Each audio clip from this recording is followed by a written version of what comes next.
विचारून मुख्यमंत्री कार्यालयाला विचारून मी बैठका घेईन। माझा उद्देश अत्यंत स्पष्टपणे होता। काही विषय असे असतात की ज्यामध्ये एखादा जर निर्णय घ्यायचा ठरलं तर तो राज्यमंत्र्याच्या अधिकारात येत नाही किंवा एखादा विषय माझ्यासुद्धा अधिकारात येत नाही। तर ही स्टेप आहेत राज्यमंत्री, कॅबिनेट मंत्री, उपमुख्यमंत्री, मुख्यमंत्री।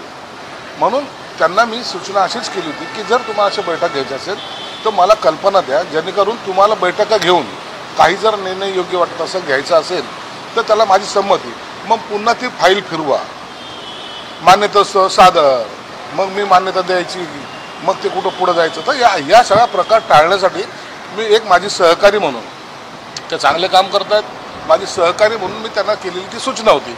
याच्यामध्ये कोणत्याही प्रकारचा वाद किंवा विवाद असण्याचं काही कारण नाही आहे किंवा याबद्दलचं आमच्यामध्ये काहीतरी आता महायुतीमध्ये काहीतरी दरी पडली असं समजण्याचं सुद्धा काही कारण नाही। परंतु मुख्यमंत्र्यांना विचारून मी त्या सगळ्या बैठका घेईन, मुख्यमंत्री कार्यालयाला विचारून असं पत्रात प्रत्युत्तर त्या देतात आहेत। अर्थात तुम्हाला ही आव्हानाची भाषा आहे का? नाही, मला कसलं आव्हान वगैरे नाही आहे। त्यांनी त्यांचं मत मांडलेलं आहे। निश्चित मुख्यमंत्री कार्यालयाला प्रत्येक गोष्ट विचारली पाहिजे आणि विचारत असेल तर माझी त्याला काही हरकतही नाही। तुम्ही देखील आता म्हणजे तुम्हाला पत्राने प्रत्युत्तर तर मिळालेलं आहे, तुम्ही तुमची ही भावना पुन्हा पत्राद्वारे त्यांना कळवणार आहात?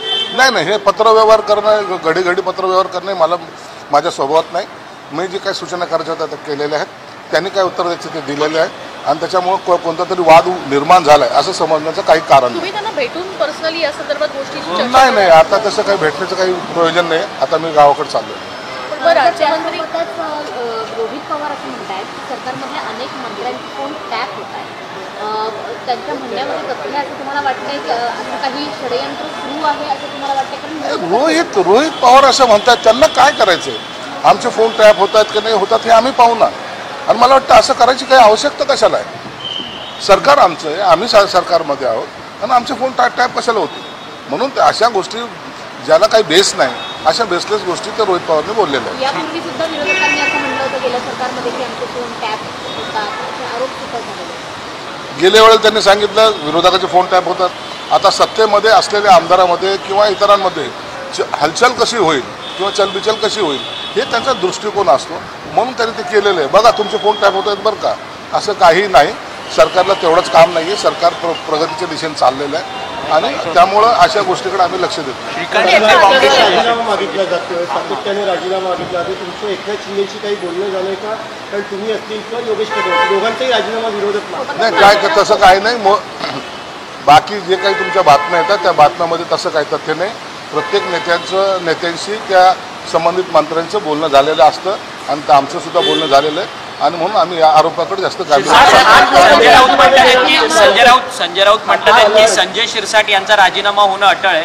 माधुरी मिसाळ यांनी जे पत्र लिहिलं आहे ते मुख्यमंत्र्यांना विचारूनच त्यांनी पत्र लिहिलं असेल ना, मुख्यमंत्र्यांच्या आदेशाशिवाय? असं नाही, आता ह्याचा वाद वाढवण्यात काही अर्थ नाही ना। वाद कसला आहे? काल सामनामध्ये असं आलं की 8 मंत्री आहेत, सामनामध्ये आलं याचा अर्थ तुम्ही समजून घ्या, असं काहीच कधी होणार नाही। ते काय भविष्य, अरे ते काय सरकारमध्ये आहेत का? त्यांना काय भविष्य दाखवायला ठेवलंय का? त्यांच्या याच्यावर कसला विश्वास ठेवता? आम्ही सत्ताधारी आहोत, आम्हाला माहिती ना काय घडतं म्हणून। अटकळ मानली जाते की माणिकराव कोकाटेंचा सुद्धा पुढच्या 2 दिवसात राजीनामा घेतला जाईल।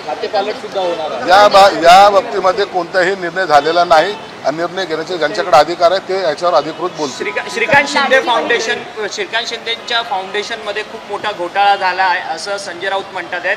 झारखंडमध्ये दारू घोटाळा झाला, त्या दारू घोटाळ्यात संजय राऊतला सकाळी उठलं कुणावर तरी आरोप करायचे असतात, टार्गेट कधी कुणाला तरी करायचं असतं। तो त्याचा स्वभाव झालेला आहे, त्या स्वभावानुसार तो रोज प्रेस घेतो, रोज सकाळ 10 वाजता तुम्हाला तो भोंगा चालू होतो, म्हणून त्याच्याकडे आम्ही दुर्लक्ष करतो।